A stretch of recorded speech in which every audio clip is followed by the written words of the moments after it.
Hello everyone. Today I am going to discuss the common health problems of the seafarers. Although crews typically pass their medical examination test before joining a ship, the way of on board may cause health problems in the long term, while the absence of medical guidance on board can deteriorate the situation. So seafarers, as every other individual, should not neglect to take care of themselves and be alert on the most common disease which find a fruitful ground due to the life on board.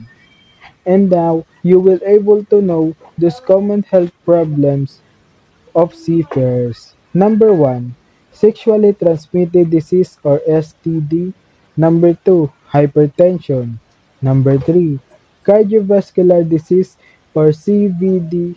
And number 4, musculoskeletal disorder. Okay, let's start. Number 1, sexually transmitted disease or STD. Seafarers have a greater risk of HIV and AIDS because of working and living away from spouses and partners, single sex working and living arrangement, and the availability of sex workers in ports. Sexually transmitted disease or STD are disease and infection which are capable of being spread from person to person through sexual intercourse, oral genital contact, or in non-sexual ways. How it can be prevented? Creating among seafarers about sexually transmitted disease can minimize and prevent the risk of transmission. However, only self-discipline and control can completely eradicate the disease. Number 2. Hypertension is mentioned as one of the major occupation hazards on board merchant and offshore fleets. Excessive stress, fatigue, loneliness, smoking, consumption of alcohol, lack of physical activity, and etc. are the main causes of this hypertension. Hypertension can also lead to other illnesses like stroke, renal failure, and etc. How it can be prevented? Change in lifestyle, food habits, quitting smoking and alcohol. Engaging in physical activities such as exercise, swimming, yoga, and etc. can reduce hypertension to a great extent. Cardiovascular disease or CVD. Cardiovascular disease is as commonly found in the seafaring community as in the general population. Various mortality studies have revealed that the percentage of seafarers who die because of cardiovascular disease is because of common factors which are combination of genes, age, smoking, and other reasons influenced by conditions aboard such as stress, diet, lack of exercise, and etc. With minimum numbers of crew on board, multitasking, and lack of leisure and recreation facilities, high-level stress and prevalent among seafarers, which is a major cause for cardiovascular disease. How it can be prevented? Although medicines such as isosubordinate glycerol, tartrate for acute chest pain, and metoprolol tartrate, adrenaline, and atropine for heart rhythm disorder are available on board. In case of a severe heart stroke which requires immediate medical assistance, evacuation to the shore becomes difficult or sometimes impossible, posing great risk to the lives of seafarers. Number 4. Musculoskeletal disorder or MSD. The reason was that offshore operations are carried out by modern fleets with a high-end technology and around-the-clock schedule in all types of weather conditions. Many seafarers work on straight 12-hour shift or 6 on 6 off shifts, which leave them with a very less time to do any major physical activities. MST is a main cause of many seafarers to take a longer breaks from life, sometimes even leading to disability. How it can be prevented? As they say, prevention is better than cure. Exercise and stretching is recommended to prevent musculoskeletal disorder. Modern ships have a good gym facilities, but lack of time and motivation is a great challenge faced. So why is mental health important for seafarers? So as we all know, seafarers work and living with living condition and with limited numbers of people and in a limited area for a long consecutive periods. So it may cause seafarers mental health problems, particularly depression. So our emotional and mental is important because it's a vital part of our life, right? And impacts your thoughts, your behaviors, and even your emotions, right? So being healthy emotionally can promote productivity and effectiveness in activities like our work, right? So why do we study this? So this study will emphasize that to strategize to support good mental health must be oriented toward proactive ship uh, board improvements designed to stimulate positive social interaction with those on board and those ashore to improve opportunities for seafarers to relax, recharge, and uplift their mood. So we can really hide the fact that we can even encounter a hardship on board, right? We can encounter stress. So there are many different triggers for an increase in stress and a decline in the mental health and wellness of seafarers. This can range from personal issues on board the vessel or at home, feelings of fatigue, isolation, or loneliness, or even existing mental health issues that are what do you call this? Uh, exacerbated by the nature of life at sea. So as you can see here, here are some examples of uh, mental health issue. Study found that generic predisposing factors that may be regarded as inherent to the seafaring profession overall include isolation and loneliness, lack of shore leave, fear of criminalization, fear of job loss, and separation from family, or predispose seafarers to mental ill health. So it means that even seafarers can what do you call this? Even seafarers can even encounter uh, like I said before, isolation and loneliness. So I know that being far away from your loved ones can really cause even mental issues, right? So another example of mental issue as a seafarer is also poor sleep. So poor sleep may affect safety and mood. The duration and quality of sleep should be preserved as much as possible. So all groups considered showed a similar level of home missing without significant differences. So this is the most significant factor contributing to stress at sea. So in other words,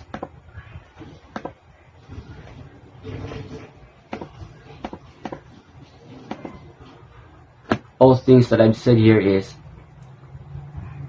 uh, is a fact that we can encounter this emphasis, right? What are the causes of poor seafarer mental health? The causes of mental illness among seafarers are well known.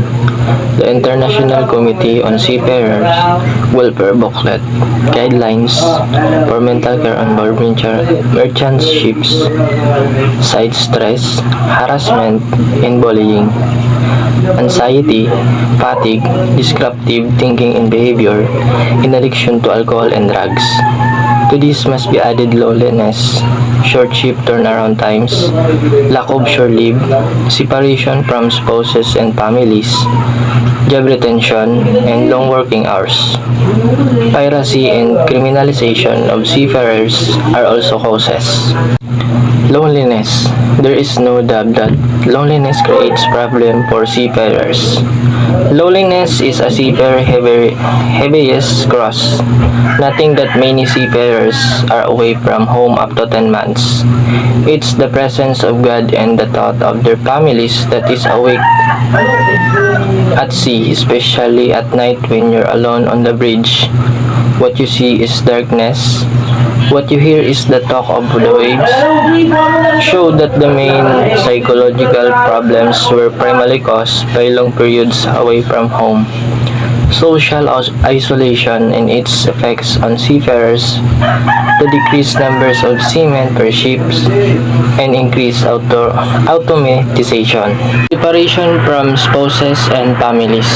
There is no charge to use these computers, and it is not unusual on any evening to see banks of 5 to 20 computers in the 5 different centuries, completely filled with seafarers using Skype to see and talk with their families. Many using trip facilities to wire money home to families. A few ship owners allow some crew members to have their families on board. Stress. The International Committee on Seafarers Welfare Booklet Guidelines for Mental Care on Board Merchant Ships has one chapter devoted to the problem of stress for seafarers. It says typical symptoms of stress are insomnia, loss of mental concentration, anxiety, substance abuse, extreme anger and frustration, family conflict, and physical illness such as heart disease, migraine headaches, stomach problems, and back problems. Short ship turnaround times. Short ship turnaround times are a problem.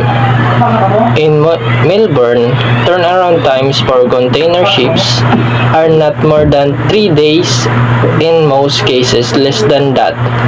However, bulk cargo ships or combination container or bulk cargo ships may be in port for somewhat longer periods. A significant number of automobile carrier call in Melbourne. Their cargoes of 5,000 or 6,000 automobiles can be discharged in 24 hours, after which they are able to leave. They can result in seafarers not getting a chance to go ashore because their duties aboard ship does not leave enough time for even half days ashore. Job security. Most non-rated seafarers are employed on 9 or 10-month contracts. As these contracts ends, and the seafarers are said to be very concerned that their contracts will not be renewed, thus ending a chance to send money home as repatriation of wage. As a result of the great financial crisis of 2008, the international shipping industry was severely affected, with many ships unable to obtain charters, causing seafarers to worry about job retention.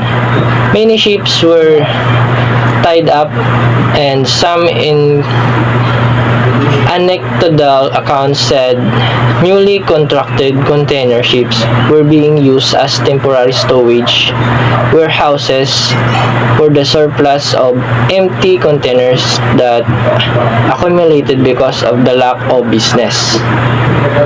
Cultural problems.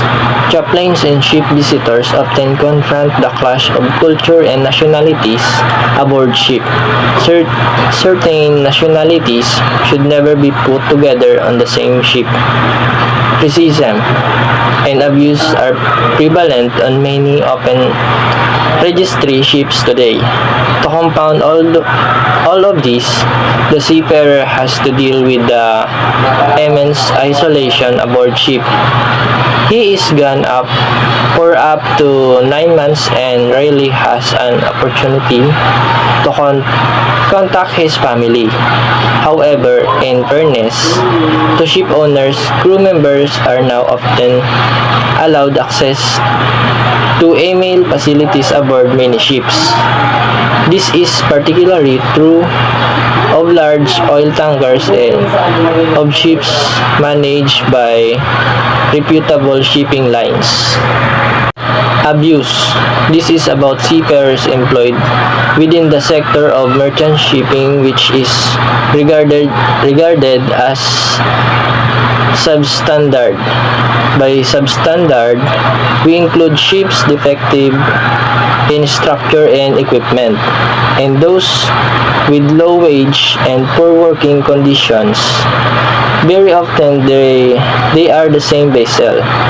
In this substandard sector of ship owning, seafarers are exploited and abused, and respectable shipping companies are exposed to unfair competition. Criminalization.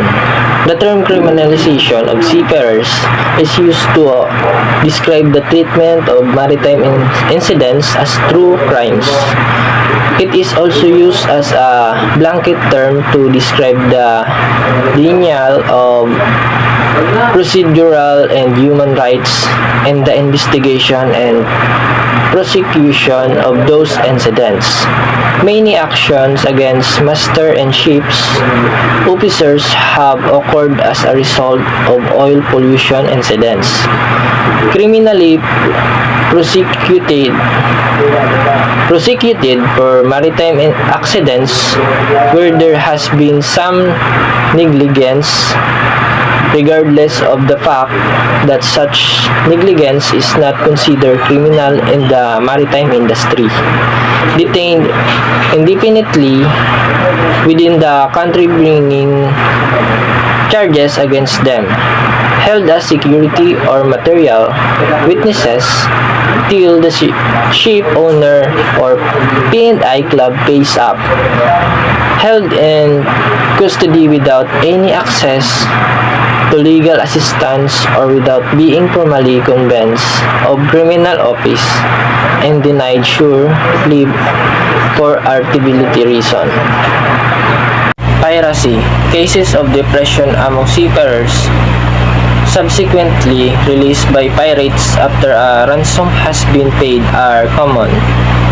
The Seamen's Church Institute in New York City, aware that the trauma caused by being a hijacked ship and or taken hostage can affect the mental health of seafarers, has completed a study on post-piracy assessment and trauma. What are the ways to control common health problems and promote wellness on board the ship? Before we start these discussions, seaman is a sailor mariner, that they are the main responsible in the workplace inside the ship. Their duties are the following, including the buffing, sweeping, washing, and painting the deck. So let's start our conversations on this topic. The questioner is, what are the ways to control common health problems and promote wellness on board the ship? So, as a student of MPCF Ganapman that pursuing to become a seaman, the best solutions to control the common health problems and promote wellness on board the ship is to eat on the right time, to provide energy needed to keep the body breathing and alive, for movement and warmth, and for growth and repair of tissues. Exercise is important to control our health problems and wellness on board the ship.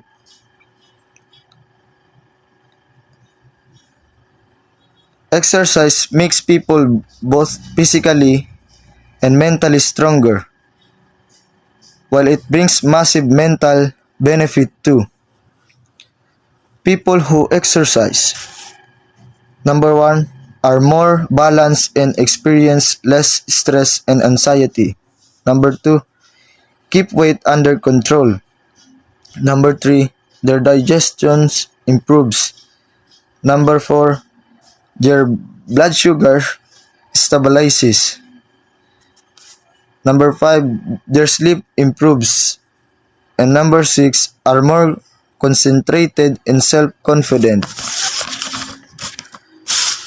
Then, have a positive attitude. Having a positive attitude is essential in order to be creative, energetic, and healthy being.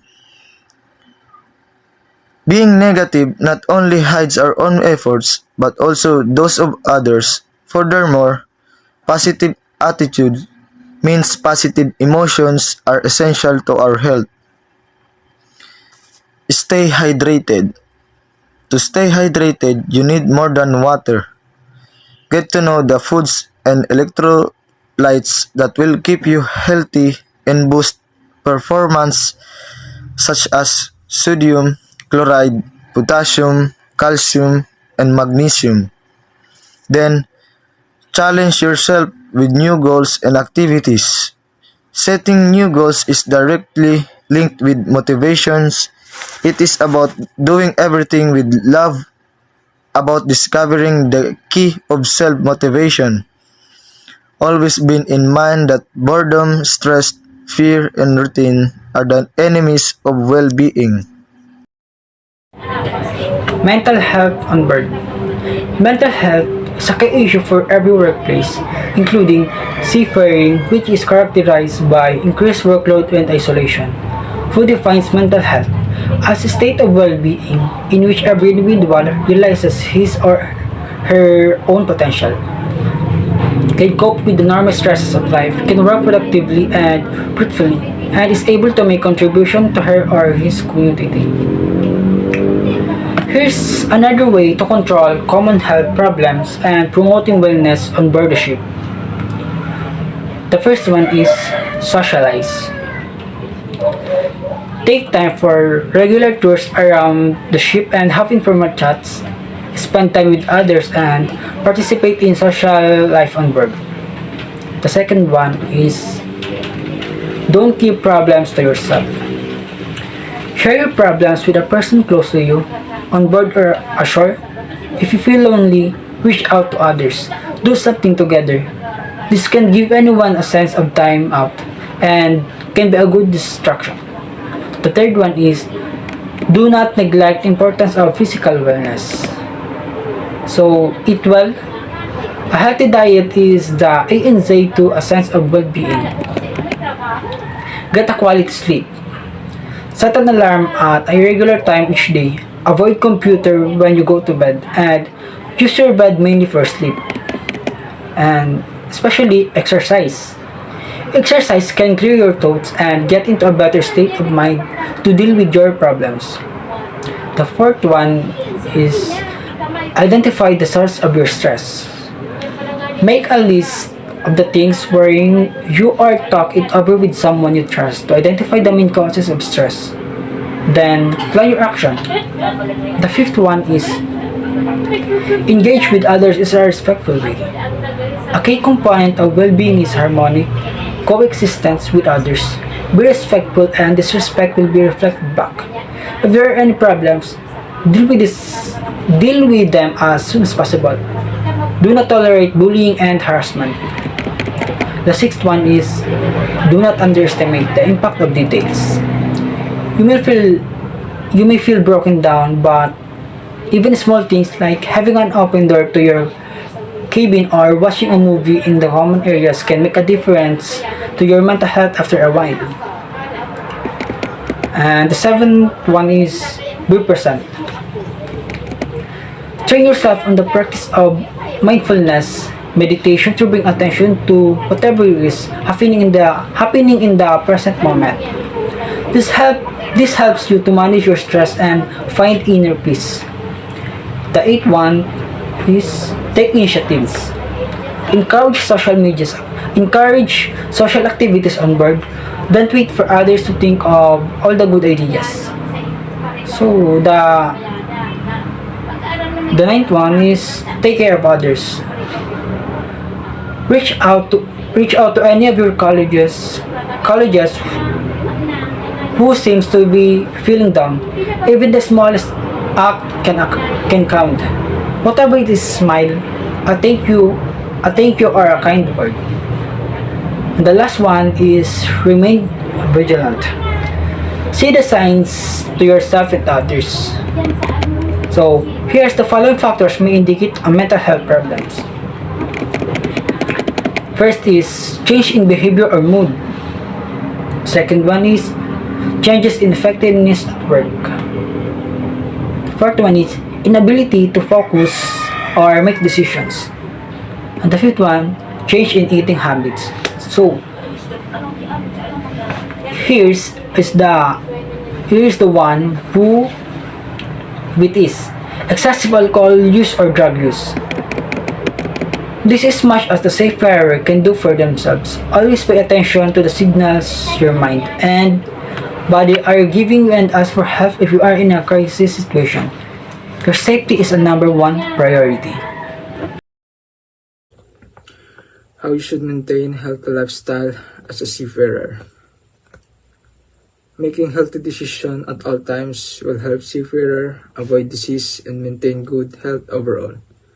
Proper nutrition along with enough sleep, regular exercise, and good hygiene all contribute to disease prevention and health improvement. Seafarers must take responsibility for their own health in light of their working conditions. A healthy lifestyle has a positive impact on the seafarer's mental as well as physical health. Physical and mental health problems among seafarers are not uncommon, particularly if you consider the type of difficulties of work that seafarer has to face on board. When thinking of seafarer health lifestyle, one should always have in mind just few of the following factors. Unstable work schedules and long working hours due to operational needs and the small community, which one should adapt and work with the feeling of being away from home and familiar places.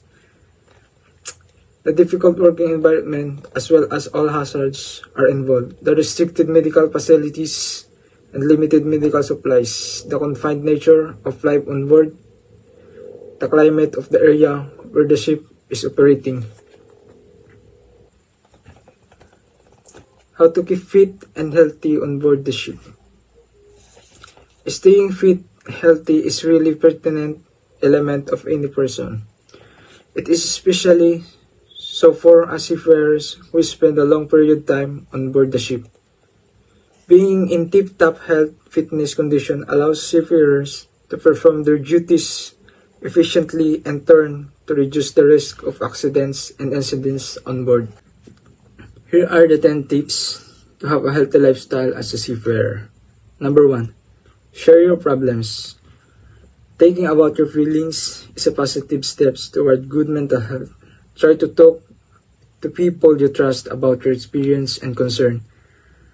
If all fails, try to write your emotion in a diary and keep in track of previous days that you are general mood. Number 2.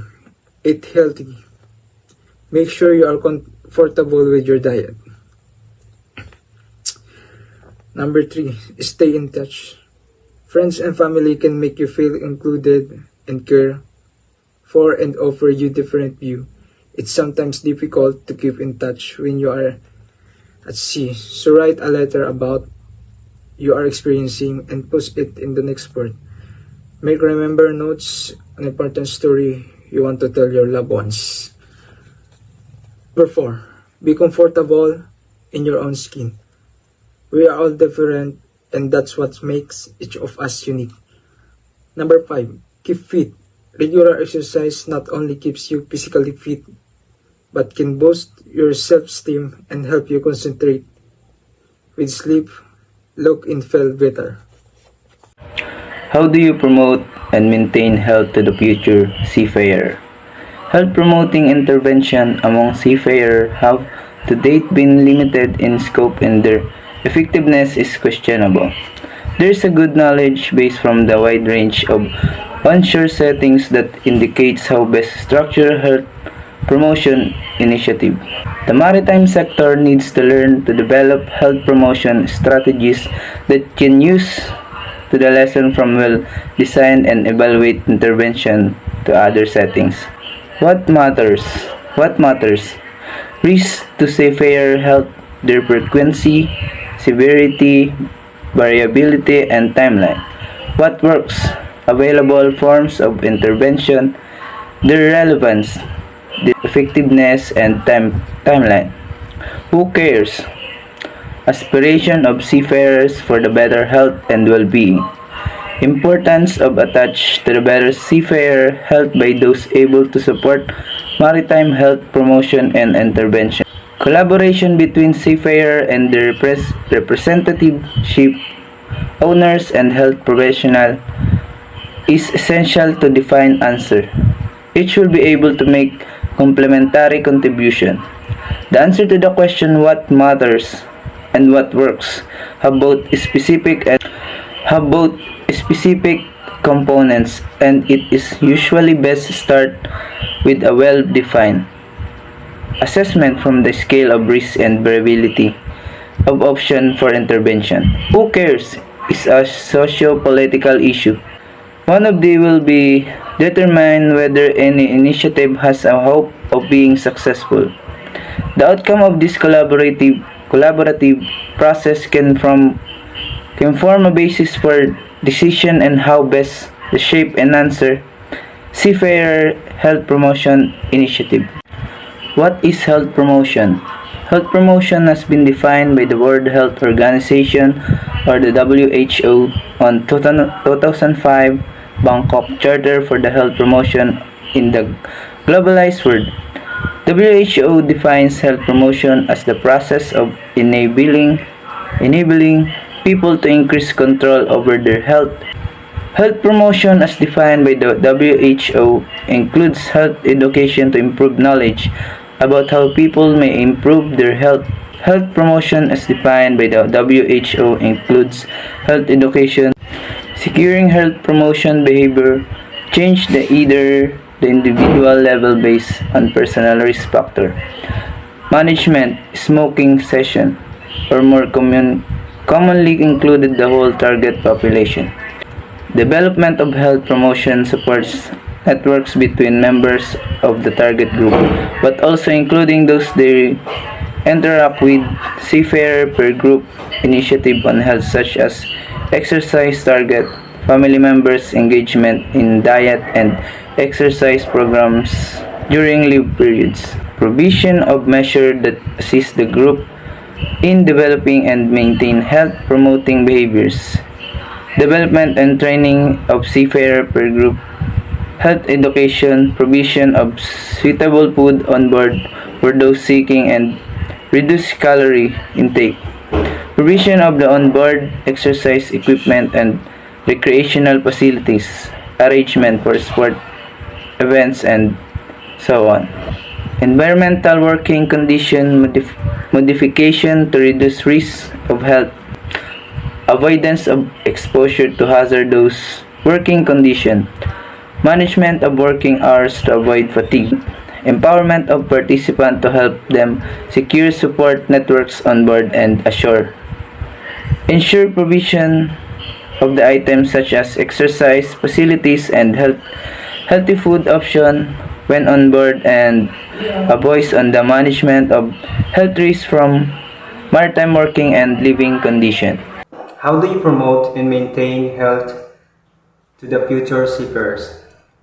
As a future seafarers, it is a vital that seafarers look after their own health and well-being at sea and ashore. Where possible, seafarers should try to make healthy, nutritious food choices and ensure the balanced diet. So that is important always.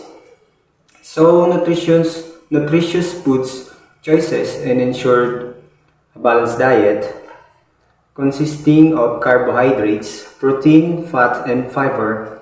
So vitamins and minerals with minimum levels of salt, fat, and sugar. So when you are going to eat the other foods, you need to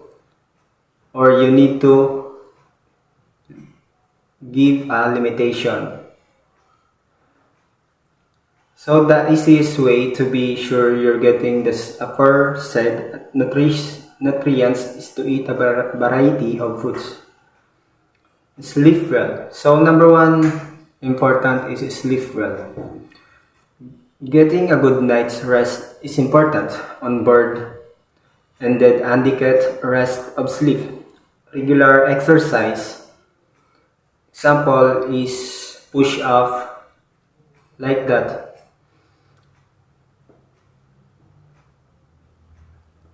And good hygiene help to prevent diseases and improve health overall.